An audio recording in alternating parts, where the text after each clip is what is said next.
British Prime Minister Theresa May has won the backing of her cabinet for a draft Brexit deal. Ms May said it was a decisive step in the UK's withdrawal from the European Union and would allow the agreement to be finalised over the next few days. She was speaking after what she described as a long, detailed and impassioned debate during a 5-hour cabinet meeting. British Prime Minister Theresa May addresses the media after her cabinet backed the draft Brexit deal. AP Hardline supporters of Brexit have already criticised the deal. The draft agreement still needs to be backed by the UK Parliament. The collective decision of Cabinet was that the government should agree the draft withdrawal agreement and the outline political declaration, Mrs May said outside her Downing Street residence after a 5-hour cabinet meeting. European Union's chief Brexit negotiator Michel Barnier.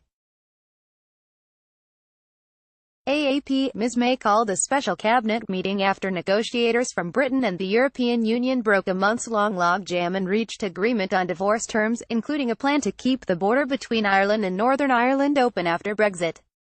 AP, I firmly believe that the draft withdrawal agreement is the best that could be negotiated, May said as protesters shouted anti-Brexit slogans from the end of the street. I firmly believe with my head and my heart that this is a decision in the best interests of the entire United Kingdom. It was not immediately clear whether any ministers had resigned over the deal, which Mrs May hopes will satisfy both Brexit voters and EU supporters by ensuring close ties with the bloc after Britain leaves on March 29, 2019. Neither side wants a so-called hard border implemented in Northern Ireland for fears it would once again stir sectarian violence and send the island back to the dark days of the Troubles.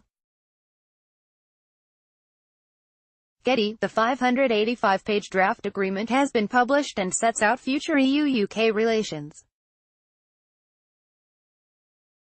But Mrs May now faces the ordeal of trying to push her deal through a vote in the British Parliament. It is not yet clear when Parliament might vote on a deal. To get it approved, Mrs May needs the votes of about 320 of Parliament's 650 MPs. Brexit supporters and May's Conservative Party, which has been riven by a schism over Europe for 3 decades, said she had surrendered to the EU and that they would vote down the deal. Conservative MP and leading Brexiteer Jacob Rees-Mogg described the draft agreement as a rotten deal. Opposition Labour Party leader Jeremy Corbyn called it a botched deal. European Parliament Brexit negotiator Guy Verhofstadt said the agreement will make a Brexit possible, while maintaining a close relationship between the EU and UK, a protection of citizens' rights and the avoidance of a hard Irish border. But Mr.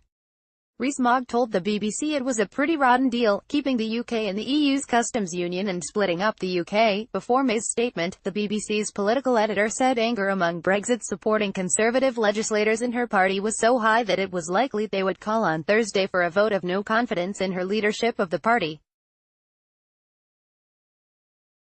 What happens next? Mrs May and her backers will be hoping enough wavering supporters in her centre-right Conservative Party will support the draft deal, reports the BBC. Leading Brexit supporter and Conservative MP Jason Rees-Mogg has dismissed the draft agreement as a rotten deal. AP, but she does not hold a majority in the House of Commons and relies on the backing of the right-wing Democratic Unionist Party for key votes.